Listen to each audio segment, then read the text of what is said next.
Okay, so I wanted to go over really quickly using WebAssign, and I know that I talked about this in on Schoology and in the video talking about Schoology.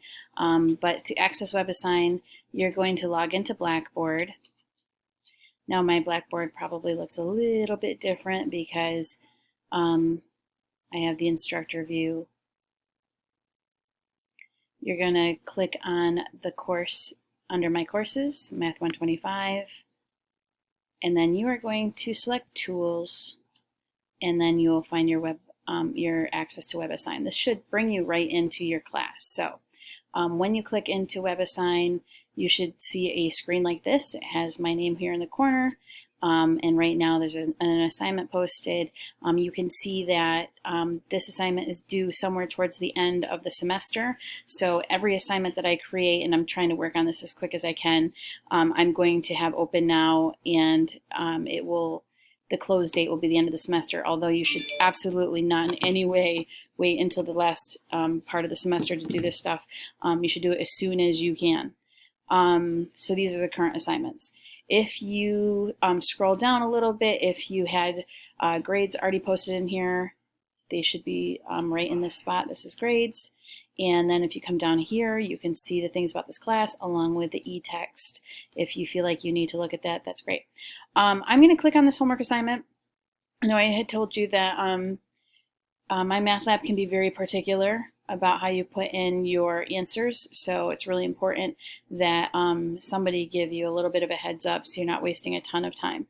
If you've used my math lab before, my math lab will only allow you to see one question at a time. WebAssign lets you see all of your questions. And although this is really awesome, so you can kind of get a heads up for how much work is in store for you, sometimes if you don't save your work, it could freeze up, and you don't want it to freeze up, because if it does, you lose your work. And if you go to the assignment again and you reload the assignment, the question is going to be a different question, so you can't even enter your old answers and get back on track. So you want to make sure that as you're doing this, you are saving your work. Notice that there are some tools here that you can use. Read it. That will take you to the spot in the e-text that covers this concept. Watch it. They have a little bit of a video. It's not always available, but most of the time it is. And if you talk to a tutor, that tutor is not me, it is somebody else. I'm going to scroll down here a little bit until you start getting to some of the questions that get a little bit wordy. For instance, this one here is asking questions. These actually were almost right from the notes. I don't see anything there that would be particularly confusing. Let's see here.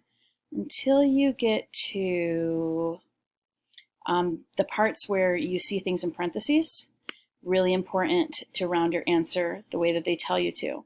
They also say include units with your numerical answer. Now, when they say units, it's really not anything like what you would expect. They don't want a dollar symbol.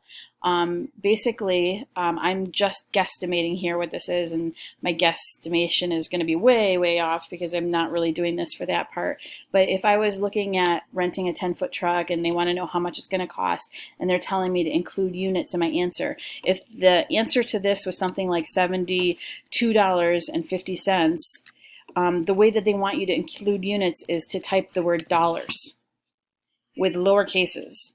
And it's absolutely not obvious in any way that that's what you should do, but make sure that you are doing it that way. And if it's not accepting this, let me know, because that's kind of a big deal. It could take you forever to figure it. Again, if you include units and they want your miles, how many miles, then again, you're going to put the number, space, and then the word miles next to it, all lowercase. Scrolling down here a little bit more, here is a question where you have to solve for a variable. Notice that the W is capital and the M and the G are lowercase. When you solve for M and you put it in here, notice this is M equals, so you have to just put the rest of it in here. Make sure that the W is capital and the G is not capital, just the way that they have it, because if you change the caps of it, then you make it lowercase or uppercase when it's not supposed to be, it will mark you wrong. And it'll be confusing as to why that happened. I want you to notice here for number 16, the parentheses are already here. So you have to write a number, comma, and then another number. And if you don't, then you're going to get it wrong. Or if you try to put another set of parentheses in there, you'll get it wrong. And then again, here you're just putting a number. Notice how it says practice another version. You can do that. I know there's a certain number of tries that you can get before it locks you out of it. So if you practice another version, you can kind of work out the bugs of what it is that you're doing wrong, because you're probably doing the question right, but something about how you're putting it in is incorrect, and you can figure out what the correct way is by practicing another version. This one has a fourth box, master it. Master is a box that will open it up and give you a bunch of examples, and once you go through them, I guess you would be considered a master of that particular concept. Along the way, you can save your progress. When you're done, you hit submit assignment. When you hit submit assignment, I'm going to do it now even though I know that I have not put any answers in. It says submitted up here at the top. It's very anticlimactic. I don't even think it reflects a grade. Actually, it will tell you what your grade is, but I don't know if it will reflect that grade in your running average yet, because I've never actually put assignments on here and had them due at the end of the semester. So we'll have to see what happens. You can see that this is out of 30 points, and it even tells you here how many points they're worth. So it will convert it to a percent score for you, so you can see what you got.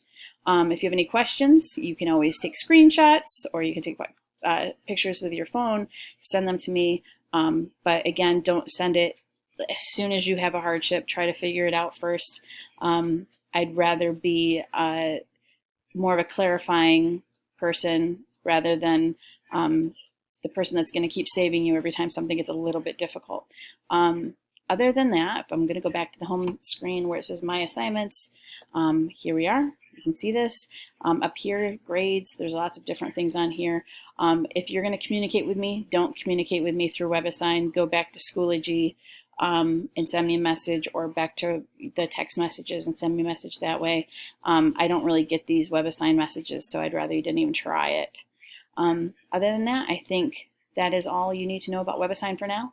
I will try to anticipate any issues you might have with putting answers in that might give you a hard time. So with that being said, good luck.